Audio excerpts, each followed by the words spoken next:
நம்ம லோகேஷ் கனகராஜ் அவருக்குன்னு ஒரு யூனிவர்ஸ், அதாவது எல்சியு அப்படின்னு ஒரு விஷயத்தை கிரியேட் பண்ணிட்டு அதை அப்படியே அனாமத்தா விட்டுட்டு வேற என்னென்னமோ பண்ணிக்கிட்டு இருக்காப்புல.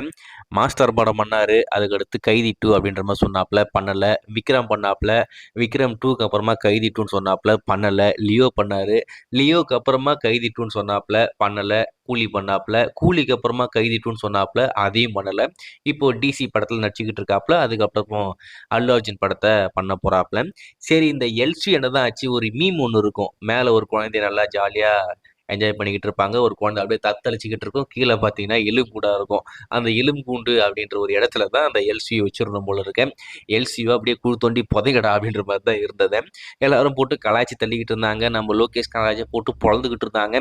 என்னடா பண்ணிக்கிட்டு இருக்க, நீ என்ன சொல்லிக்கிட்டு இருந்த, இப்போ என்னடா பண்ணிக்கிட்டு இருக்க அப்படின்னு சொல்லிட்டு போட்டு அடிக்காதவங்களே கிடையாது. நம்ம லோகேஷ் கனகராஜ் இன்க்ளூடிங் மீ, நானே போட்டு பொழந்துக்கிட்டு தான் இருக்கேன், நான் இல்லைன்னு சொல்ல மாட்டேன். ஏன்னா கூலி படத்தை பெருசாக எதிர்பார்த்த நம்ப வச்சு கை தார்த்த மாதிரி எப்படிலாம் பொய்ய சொல்லி ஒன்றுத்துக்குமே உதவாத எப்படி சேல் பண்ண முடியுமோ அப்படிதான் பண்ண மாதிரி இருந்துச்சு. சரி, என்னதான் பண்ணுவார் இந்த கூலி படத்துக்கு அப்புறமா மனுஷன் ஆளே காணோம், எந்த ஒரு இன்டர்வியூ தரவே இல்லை, எஸ்கேப் ஆனவர் மட்டும்தான். தலைமறைவு, ஐ மீன் லோகேஷ் கனகராஜ் தலைமறைவு அப்படின்ற மாதிரி போஸ்ட் போட்டுருக்கலாம் போல இருக்கு, அந்த அளவுக்கு சூப்பராக பண்ணாப்ல. ஸோ இப்போ ஃபைனலாக மனுஷன் வெளியே வந்துட்டாப்புல, ப்ரெஸ் பீப்பிளை மீட் பண்ணி ஒரு ப்ரெஸ் மீட்டும் கொடுத்துட்டாப்புல.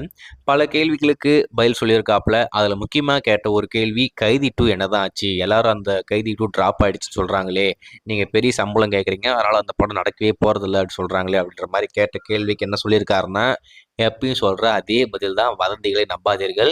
நான் என்னுடைய இந்த படத்தை முடிச்சுட்டு, ஐ மீன் அல்லு அர்ஜுன் படத்தை முடிச்சுட்டு, அதுக்கப்புறமா நான் இமிடியேட்டாக ஸ்டார்ட் பண்ண போகிற படமே கைதி டூ தான் அப்படின்ற மாதிரி சொல்கிறாப்புல. அதுக்கான காரணம் என்ன அப்படின்னு பார்த்தீங்கன்னா, லோகேஷ் கனகராஜ் ரஜினிகாமலை வச்சு ஒரு படம் பண்ணுறதா இருந்தது. ஸோ ஆனால் அந்த படத்துக்கு முன்னாடி இருந்தது, ஐ மீன் கூலி படத்துக்கு அப்புறமா கைதி டூ தான் அப்படின்ற மாதிரி இருந்துச்சு.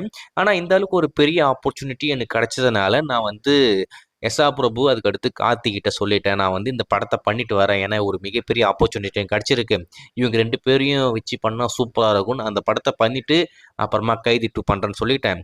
அதனால் கைதி டூக்கு வச்சுருந்த டைம் எல்லாத்தையுமே அவர் வேற ஒரு படத்தை கொடுத்துட்டாப்புல. அவர் இப்போ ஃப்ரீயாக இல்லை, ஸோ நம்ம வேற ஒரு படம் பண்ணலாம்னு சொல்லிட்டு தான் இப்போ அல்லு அர்ஜுன் படத்தை நான் பண்ணுறேன்.